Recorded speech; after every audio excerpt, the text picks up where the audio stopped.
pagi-pagi itu kita sarapan. Sarapan dalam bahasa Inggris namanya apa? Breakfast. Fast yang di break. Betul?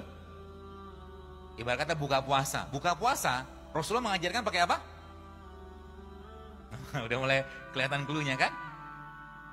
Kita disunahkan, Rasulullah mengajarkan pagi-pagi itu makan buah. Bukan, Quran pun mengatakan seperti itu. Jadi lebih baik pagi-pagi itu supaya badannya pun dalam fase pengeluaran. Pagi-pagi kita buang hajat, buang air besar, buang air kecil seperti itu. Maka pagi-pagi itu yang paling tepat bukan makan bubur ayam,